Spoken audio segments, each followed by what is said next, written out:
I'll be tying the blue wing olive CDC and Biot tonight. This is a fly that is part of an order for some blue wing olive, small blue wing olive and midge patterns ranging from size 18 through 22. And I'll be tying a size 18 for you. So let me get a hook. And I'll clip the barb, put it into the vise.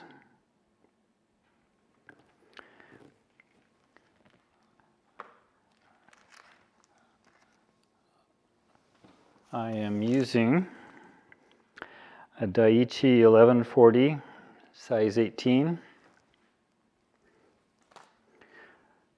with some uni 8/0 in olive gray, olive done. Start the thread on the hook a little bit behind the eye and go part way down.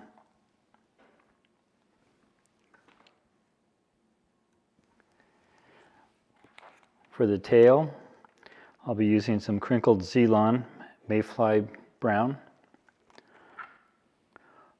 The normal hank looks like this, and for small flies I use about half of a hank, and I've got some here in front of me.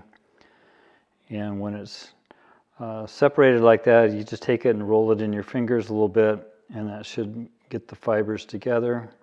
And I'll trim off the flat section. Try to manage my materials, use a pinch wrap, and then with touching turns, we'll go down the body and around the bend of the hook. And once we're there, we'll go back a turn, and that will be where I tie in the body material for the biot. Trim it about the length of the shank of the hook. We'll just trim the extras out of the way. And then for the body, it will be some turkey biot in a blue wing olive. And this is what a turkey wing looks like. And then on this leading edge of the wing is where the biots are. And you can see that I pulled some out here. This is the one I'm going to select. I'll just pull it off of the wing.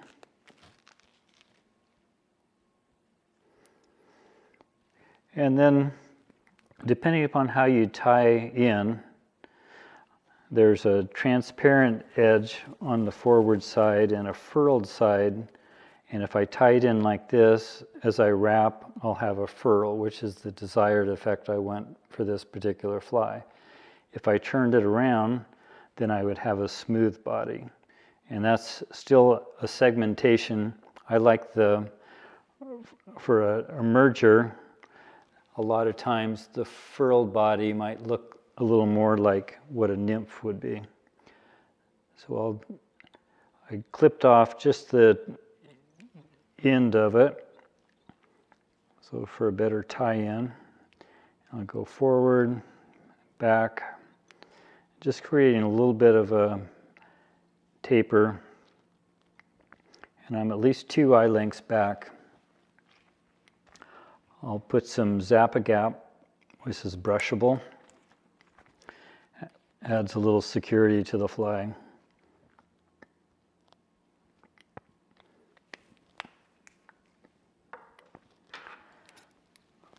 Attach my hackle pliers, and then I'll just start wrapping this forward. And you should be able to see the furl. Creates a nice segmentation. And you'll notice that the width of the biot will prevent me from making one more turn. So sometimes a smaller biot might work a little bit better, but you'll see I'm right behind the eye of the hook. So I'll just take a soft wrap and then secure it with, and I'll tighten up on my thread then, and I can let go. Take a couple more wraps, and then I'll trim the biot. That's the butt end. We don't need any more. Take a couple more wraps to bind down the materials. And I want to get back, I just flattened my thread at that point. So I want to get back about 2 eye lengths behind the eye of the hook. And for the wing, I will be using some CDC puffs in dark natural, kind of a dun color. And I've got some in the desk in front of me. And this is what a CDC puff would look like. That compares to just a CDC feather. And you can use CDC feathers. For the smaller flies, I seem to prefer the puffs at this point. So I'll just gather all of the ends and set it on top, and I don't want it to go beyond about halfway down the shank of the hook. So I've got it measured. I'll hold it with my other hand and then just take a pinch wrap. There's 3 turns, and then I'll pull that up, the butt end up, make a turn. I want to make sure that I'm far enough back so that when I trim, I don't have a lot of excess materials, and it would go over the eye and make it difficult to tie off. I'll trim a little bit of the pieces I didn't get, and we'll bind down with a couple of additional wraps, moving backwards towards the wing at that point with the thread. For my dubbing, then the thorax, I'm going to use a little bit of olive gray superfine dubbing. And you can tell it's just very fine, and I'm using a very small amount each time when I apply it to the thread. So that's about all I need. I'll work back to the wing and then pull the wing up with my other hand. Make a few wraps behind, and that will lift the wing up. So this is kind of an imitation or a variation of a sparkle dun. It has the same basic components, although the body now is a biot rather than dubbing or thread. And instead of using deer hair, I will use this CDC puff for the wing. I'll add just a drop of that brushable super glue again, and just put a couple of dabs on it. It doesn't have to be very much. And I'll complete the fly with a whip finish.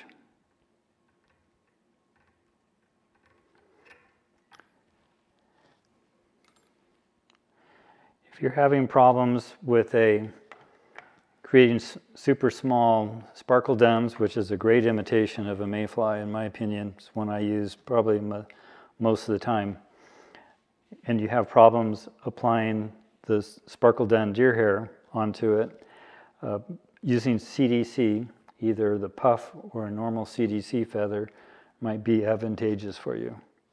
So if you like this video, please hit the like button below and subscribe to RiverKeeper Fly YouTube channel if you haven't already. I'll add the fly pattern sheet in the notes below, and I'll see you next time.